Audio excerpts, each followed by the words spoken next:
Last day अभी हमने जब पावर शेयरिंग पढ़ा था तो उसमें बेल्जियम और श्रीलंका की कहानी पढ़ी। उसमें हमें पता चला था कि जिस कंट्री में जितना ज्यादा पावर शेयरिंग होता है उसकी गवर्नमेंट और उसकी कंट्री का रिजल्ट उतने ही लॉन्ग टाइम में उतना अच्छा होता है। उसमें हमने टाइप्स ऑफ पावर शेयरिंग पढ़ा था जिसमें हमने 4 टाइप पढ़े। उसमें से एक टाइप था वर्टिकल पावर शेयरिंग। किसी ने ये वाला पढ़ा था वर्टिकल पावर शेयरिंग? सभी ने पढ़ा था। वर्टिकल पावर शेयरिंग इंडिया में सबसे ज्यादा यूजफुल और सबसे ज्यादा कॉमन माना जाता है। इसी पावर शेयरिंग को हम डिफरेंट वर्ड्स में फेडरलिज्म कहते हैं। फेडरलिज्म की अगर डेफिनेशन पूछी जाएगी तो हम यही बताएंगे, federalism is a set of system in which the power is divided vertically और between different level of government is known as the federalism. जब डिफरेंट लेवल पे, यानी कि लेवल हमें पता है इस तरह से लेवल हमारी कंट्री में डिवाइड है, ठीक है। किसी को पता है कौन सा लेवल सबसे नीचे है? सबसे नीचे लोकल गवर्नमेंट है, फिर स्टेट गवर्नमेंट है और फिर सेंट्रल गवर्नमेंट। अब ये लेवल पे पावर डिवाइड हो गया, तो ये जो पावर डिवीजन है इसी को हम फेडरलिज्म कहते हैं। इस चैप्टर में हम यही पढ़ेंगे फेडरलिज्म क्या है। अच्छा, अब फेडरलिज्म में क्या होता है, जब पावर डिवाइड होती है लेवल पे तो तीनों को इक्वल पावर तो नहीं कह सकते, लेकिन फिर भी एक तरह से इतनी पावर डिवाइड होती है कि सबकी अलग अलग पावर है, सब अलग अलग फंक्शन करेंगे, सारे का अलग अलग ज्यूरिसडिक्शन है। ये लाइन सबसे इंपॉर्टेंट है, याद रखना। कोई किसी के सबऑर्डिनेट नहीं होता है, कोई किसी को आंसरेबल नहीं होता है। अब जो कंट्री फेडरलिज्म नहीं है, जो कंट्री फेडरल नहीं है, वो कंट्री कौन सी है? तो एक सेकेंड टाइप का होता है, उसको हम कहते हैं यूनिटरी। यूनिटरी किसी ने पढ़ा है? पढ़ क्या? यूनिटरी क्या होता है, इसमें या तो एक ही लेवल होगा, अगर ज्यादा लेवल होंगे भी तो वो एक दूसरे के सबऑर्डिनेट रहेंगे। उसमें कोई किसी को सबऑर्डिनेट नहीं है, सबसे ज्यादा पावर सेंट्रल के पास ही है, ठीक है। अगर स्टेट होगा भी बाय चांस तो वो इसके द्वारा सप्रेस करा जाता है, यानी कि एक तरह से सबऑर्डिनेट है। अब इनमें से कौन सा ज्यादा बेटर है? क्या फेडरल कंट्री ज्यादा बेटर है या यूनिटरी?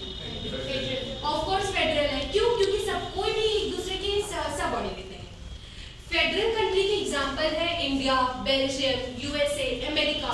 और यूनिटरी कंट्री, यूनिटरी गवर्नमेंट के एग्जांपल है फ्रांस और इंग्लैंड, ठीक है। ये यूनिटरी गवर्नमेंट है। अब फेडरल क्या होता है, वो 2 रूल्स में डिवाइड होता है। कौन से 2 रूल है, किसी को पता है? एक है होल्डिंग टुगेदर और दूसरा है कमिंग टुगेदर। पहले कमिंग टुगेदर के बारे में पढ़ते हैं।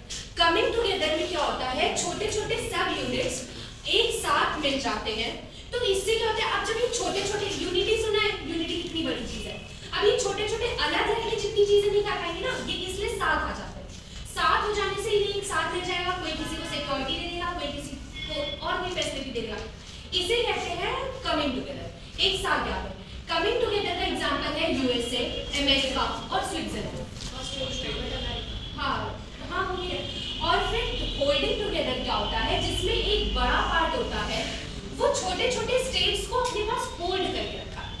इसमें क्या होता है, जो कमिंग टुगेदर है इसमें हर सब यूनिट के पास इक्वल पावर होती है, पर इसमें इक्वल पावर नहीं होती है। इसमें वो स्टेट उसके पॉपुलेशन, उसके कल्चर के हिसाब से पावर बांटता है। हमारा इंडिया कमिंग टुगेदर नहीं है, हमारा इंडिया होल्डिंग टुगेदर है। होल्डिंग टुगेदर का एग्जांपल है इंडिया, बेल्जियम और स्पेन। और कमिंग टुगेदर का एग्जांपल है यूएसए, अमेरिका और स्विट्जरलैंड, ठीक है। इनमें भी बेटर कौन सा होता है? इसमें बेटर होता है कमिंग टुगेदर, क्योंकि इसमें इक्वल पावर डिवाइड है। हमारा इंडिया इतना बेटर नहीं है, क्यों? क्योंकि उसने अनइक्वल पावर डिस्ट्रीब्यूट कर रखा है। क्यों अनइक्वल पावर डिस्ट्रीब्यूट कर रखा है, किसी को ये पता है? हमारे इंडिया में 8 यूनियन टेरिटरीज है, 8 यूनियन टेरिटरी है, 7 सिस्टर्स है। 7 सिस्टर्स में जो हमारे इंडिया की बाकी स्टेट्स हैं उनके अकॉर्डिंग 7 सिस्टर्स को ज्यादा पावर दी जाती है। क्यों ज्यादा पावर दी जाती है? क्योंकि वो नॉर्थ ईस्टर्न पार्ट में, एक तरह से इंडिया का मैप अगर आप देखोगे एकदम वो अलग साइड पे, उनपे कोई कंट्री इजीली रूल ना कर सके, उनके कल्चर को सिक्योर करने के लिए उन्हें 7 सिस्टर्स का टाइटल देके उन्हें और ज्यादा सिक्योरिटी प्रोवाइड करी गई है और ज्यादा अपॉर्चुनिटी। एक आर्टिकल है, उसे कहते हैं आर्टिकल 371। किसी को इस आर्टिकल के बारे में पता है? आर्टिकल 371 क्या कहता है कि जो 7 सिस्टर्स वाली स्टेट्स हैं नॉर्थ ईस्टर्न, वहां पे कोई बाकी स्टेट का जाके जमीन परमानेंट नहीं खरीद सकता। ये किस लिए बनाई है? उन्हें सिक्योरिटी तो प्रोवाइड करा रहे। अभी हम चाहे वहां जमीन खरीदने जाएंगे तो कहाँ रहेंगे? यही है मेरी रीजन। यूनियन टेरिटरी क्या होता है? यूनियन टेरिटरी एक छोटे पार्ट होते हैं वो इतने छोटे भी नहीं होते, मतलब इतने बड़े नहीं होते कि उन्हें एक स्टेट बना दिया जाए, पर इतने छोटे भी नहीं होते कि उन्हें किसी स्टेट के साथ मर्ज कर दिया जाए, तो उन्हें यूनियन टेरिटरी कहा जाता है। यूनियन टेरिटरी में हमेशा सेंट्रल गवर्नमेंट रूल करती है। यहाँ पे अच्छा, हमारे इंडिया में सिर्फ 3 यूनियन टेरिटरी है जहाँ पे चीफ मिनिस्टर बनते हैं। किसी को पता है कौन सी है? एनसीडी, हाँ एनसीडी, एनसीडी, हाँ एनसीडी और national capital territory of Delhi और चंडीगढ़ नहीं है, पौडुचेरी और जम्मू एंड कश्मीर। ठीक है, पौडुचेरी और दिल्ली दो ही है। कश्मीर में जनरल, जम्मू एंड कश्मीर में हमें से जनरल बनता है, बाकी सब पे सेंट्रल गवर्नमेंट रूल करता है। अब कोई भी कंट्री को फेडरल बनने के लिए 7 की पॉइंट्स फॉलो करना पड़ता है। वो 7 की पॉइंट क्या है? देयर आर 2 और मोर टियर ऑफ गवर्नमेंट। किसी भी कंट्री में 2 या 2 से ज्यादा टियर भी गवर्नमेंट होता है, सेंट्रल, स्टेट या लोकल। हमारे इंडिया में है। Different tier of government can govern the same citizen. अलग अलग टियर की गवर्नमेंट एक ही सिटीजन को गवर्न कर सकते हैं। जैसे अब हम उत्तर प्रदेश में रहते हैं, हम पे सेंट्रल स्टेट गवर्नमेंट भी रूल करती है, साथ ही साथ सेंट्रल गवर्नमेंट भी रूल करती है। The jurisdiction of different government is clearly specified in the constitution. इनका जो jurisdiction है वो constitution में clearly specified है। Jurisdiction क्या है? The area over which government has the legal authority to rule. ठीक है, ये jurisdiction है। ठीक है, fourth क्या है? The fundamental provision of constitution cannot be changed by the single government. कोई भी constitution, जैसे सेंट्रल गवर्नमेंट बड़ी है तो ये अकेले constitution में changes नहीं ला सकती। कॉन्स्टिट्यूशन में चेंज लाने के लिए बहुत सा थोड़ा प्रोसेस है पढ़ाई है। ठीक है, different the provision in the constitution can not be changed by the one level of government. Court have the power या judiciary have the power to interpret the constitution and to raise between the conflict of different government. The sources of revenue is clearly specified in the constitution. इनको पैसा कहाँ से मिलेगा, इनको कितना साल में फंड मिलेगा, वो भी कॉन्स्टिट्यूशन में गिवन है। Federal system dual objective, has dual objective. Federal जो कंट्री होगी उनके पास दो ऑब्जेक्टिव होंगे। वो क्या है? Promote the unity of the country and accommodate the regional diversity. अपनी कंट्री की यूनिटी बढ़ाएंगे और जो अलग अलग रीजनल डाइवर्सिटी है, हम देखते हैं कितनी डाइवर्सिटी, उसको भी प्रमोट करेंगे, मतलब एकोमोडेट करेंगे उनके साथ। बेल्जियम को देखा था ना कैसे एकोमोडेट करा। ये अगर ये 7 रूल्स कोई कंट्री फॉलो करती है तो हम उसे फेडरल कंट्री बोलते हैं। इसके बाद हमारे इंडिया में what make India a federal country? India को फेडरल क्या बनाता है? अब हमें पता है इंडिया कितना बड़ा है, कितनी डाइवर्सिफाइड है, तो वहाँ पे ये 7 पॉइंट्स फॉलो होते हैं। और फिर उसके बाद 3 तरह की लिस्ट बनती है। बेसिकली 3 है, एक चौथी में भी बताएंगे, union list, state list, concurrent list और चौथी बनी है रेसिडुअरी लिस्ट। उसके बारे में आपको पढ़ाई होगा। सेंट्रल लिस्ट पे सेंट्रल गवर्नमेंट रूल करती है, उस पे फॉरेन ट्रेड, करेंसी वगैरह के सब्जेक्ट आते हैं। बाकी स्टेट लिस्ट में स्टेट गवर्नमेंट रूल करती है, उसमें ऐसे सब्जेक्ट आते हैं जो सेंट्रल और स्टेट दोनों को चाहिए, जैसे कि police, agriculture, irrigation. Concurrent list में वो सब्जेक्ट आते हैं जैसे कि एग्रीकल्चर नहीं, मैरिज, सक्सेशन और एडॉप्शन वगैरह के। ठीक है, और फिर एक रेसिडुअरी लिस्ट बचती है, जो सब्जेक्ट बचते हैं उन्हें रेसिडुअरी लिस्ट पे भेजा जाता है। उसमें स्पेस, टेक्नोलॉजी, साइबर वगैरह ये सब आता है। ठीक है, ये हो गया इंडिया को क्या फेडरल बनाता है। अगर क्वेश्चन आता है तो आप 7 पॉइंट और 3 लिस्ट के बारे में लिखेंगे। अब फेडरलिज्म प्रैक्टिस कैसे करा जाता है? फेडरलिज्म को प्रैक्टिस इस तरह से किया जाता है, हमारे इंडिया में लिंग्विस्टिक स्टेट्स बनाए गए। किसी को इसके बारे में पता है?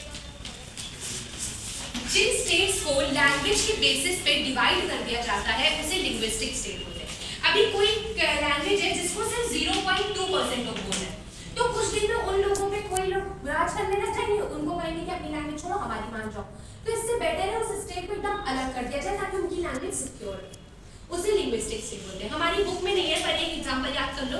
1956 में आंध्र प्रदेश को लिंग्विस्टिक स्टेट बनाया गया था, वो अपनी लैंग्वेज की वजह से उसे अलग करा गया था। सिर्फ लैंग्वेज के बेसिस पे नहीं, इंडिया में कल्चर के भी बेसिस पे करा जाता है, जैसे कि नागालैंड, उत्तराखंड और झारखंड। ठीक है, फिर लैंग्वेज पॉलिसी। लैंग्वेज पॉलिसी बहुत इंपॉर्टेंट है। हमें पता है हमारे कॉन्स्टिट्यूशन ने 22 लैंग्वेजेस को शेड्यूल लैंग्वेज बताया है। शेड्यूल लैंग्वेज 22 लैंग्वेजेस को बताया गया है, जिसमें से हिंदी भी एक है। इसके द्वारा क्या है, ये क्या कहता है कि कोई भी कैंडिडेट 22 लैंग्वेजेस में से किसी भी एक लैंग्वेज में एग्जाम दे सकता है। हमारी कंट्री में कोई भी नेशनल लैंग्वेज नहीं है, ऑफिशियल लैंग्वेज है 2 लैंग्वेज ऑफिशियल, एक है हिंदी और एक है इंग्लिश। ठीक है, ये है हमारी लैंग्वेज पॉलिसी। इसके अकॉर्डिंग बाकी लैंग्वेज की रिस्पेक्ट करेंगे, यही सब है। सेंटर स्टेट रिलेशन क्या है, सेंटर और स्टेट गवर्नमेंट में बहुत ज़्यादा ही अच्छे रिलेशनशिप हो गए हैं, स्टार्टिंग से नहीं थे। जब हमारा इंडिया फ्री होता है 1947 में, तब से हमने देखा एक लॉन्ग पीरियड ऑफ टाइम में हमारी पूरी कंट्री में एक ही गवर्नमेंट ने रूल करा, जो कि कांग्रेस। अगर कहीं और बन भी जाती थी कोई और पार्टी, तो कांग्रेस क्या करती थी, उसको सेंटर से सप्रेस करती थी ताकि ये हार जाए, फंड नहीं भेजती थी, बहुत सी चीजें। 1990 में क्या होता है, ये एक ऐसा टाइम था जब किसी भी एक पार्टी को क्लियर मेजॉरिटी मिलती नहीं है। इसी टाइम में एक सिस्टम बनता है जिसे कहते हैं कोलिशन गवर्नमेंट। कोलिशन गवर्नमेंट के बारे में हमने बहुत पहले से पढ़ रखा है। अब जब कोलिशन गवर्नमेंट बन जाते हैं तो सेंट्रल में ये उन्हें रियलाइज होता है कि अगर हम कभी अगर ऐसा गलत करेंगे तो अलायंस बन सकते हैं, कोलिशन गवर्नमेंट बन सकते हैं और हमें गिराया जा सकता है। तब से सेंटर और स्टेट रिलेशन में बहुत अच्छा रिलेशन बना है। ठीक है, यहाँ तक सबको समझ में आ गया। लास्ट टॉपिक है हमारा डिसेंट्रलाइजेशन इन इंडिया। हमें पता है इंडिया कितनी बड़ी कंट्री है, हर थोड़ी दूर पे लोग कल्चर बदल जाता है, रहन सहन बदल, हर चीज। तो इतने एक एक आदमी पे एक एक कल्चर पे ध्यान रखने के लिए गवर्नमेंट ने क्या करा, लोकल गवर्नमेंट बनाना शुरू कर दिया। हमारे कॉन्स्टिट्यूशन में पहले से दो ही तरह की गवर्नमेंट थी, एक थी सेंट्रल और एक थी स्टेट। बाद में लोकल गवर्नमेंट का फॉलो हुआ। लोकल गवर्नमेंट के बना देने से क्या हो गया था, इससे क्या होगा, क्योंकि जो लोकल होता है वो ही अपने लोकल एरिया के बारे में ज्यादा अच्छे से समझ सकता है, तभी से ये कंसेप्ट आ गया लोकल गवर्नमेंट का।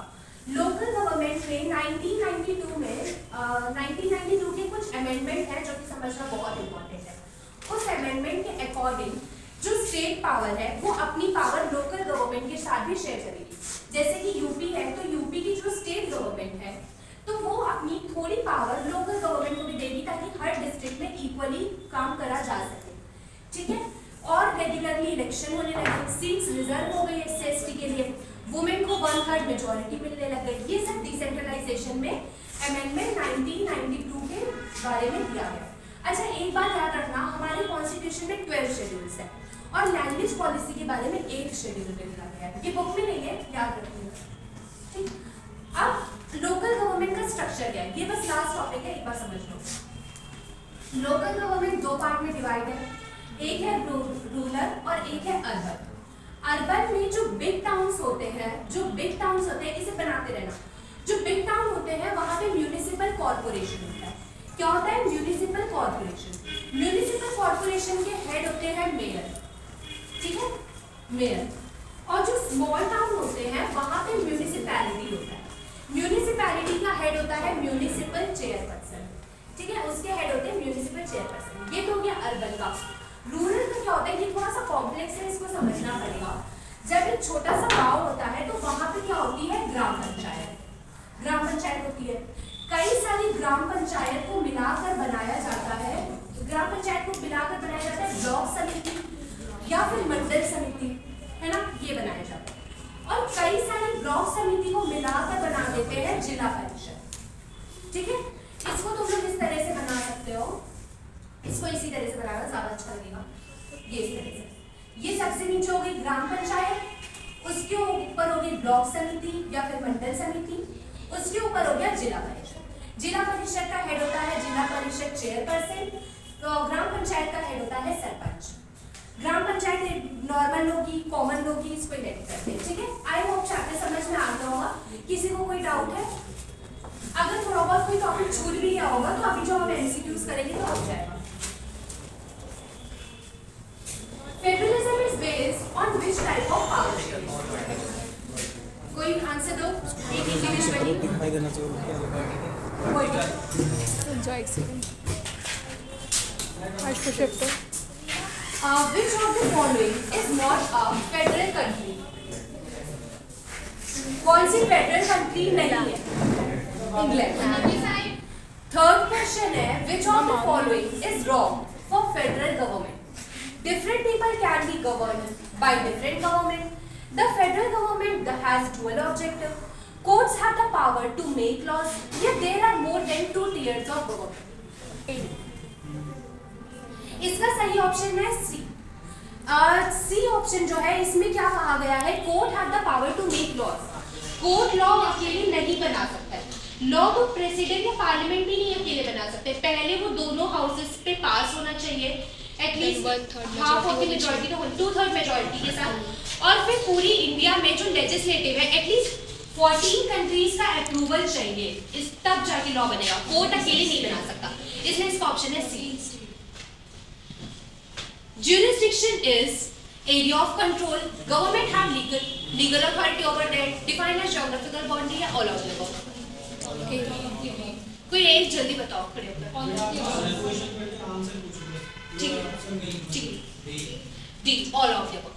Which of the following is not an example of coming together?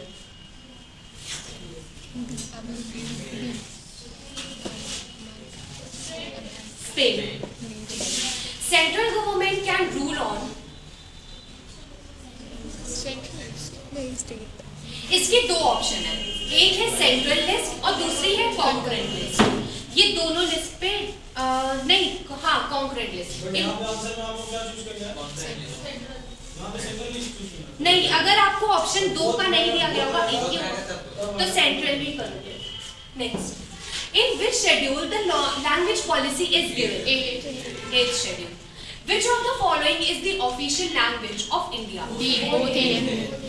Both A and B. How many percent of people speaks 40%. Next. Who is the head of municipality? A.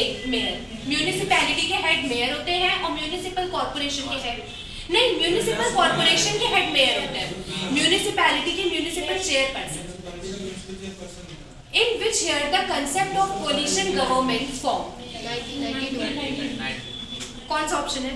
1990। In dash raise their voice against Hindi as official language. ठीक है, 1965 में तमिल लोगों ने कहा था कि हिंदी को ही सिर्फ ऑफिशियल लैंग्वेज नहीं, इंग्लिश भी बनाया जाए, क्योंकि उनके लिए इतना इजी नहीं था कि हिंदी को समझना। Match the following language policy, ward member, union list और होल्डिंग टुगेदर। कोई एक जल्दी खड़ा होकर बता दो, जल्दी बताओ, बहुत टफ नहीं है। खड़े होकर हाँ बताओ। Language policy 8th schedule, ward member gram panchayat, union list central government और होल्डिंग टुगेदर इंडिया। ठीक है, अब यहाँ पे assertion एंड रीजन बेस्ड है। Belgium converts from unitary to federal country. Federal system is a better system of government. Both A and B are true. Any candidate can give exam in any language. There are 22 scheduled languages. Reason सही है और वो ठीक है, assertion is wrong and reason is false. कोई भी candidate किसी भी लैंग्वेज में नहीं दे सकता है, वो सिर्फ 22 शेड्यूल लैंग्वेज में ही दे सकता है। India is a linguistic country या India is a federal country of coming together? Both. Both are false.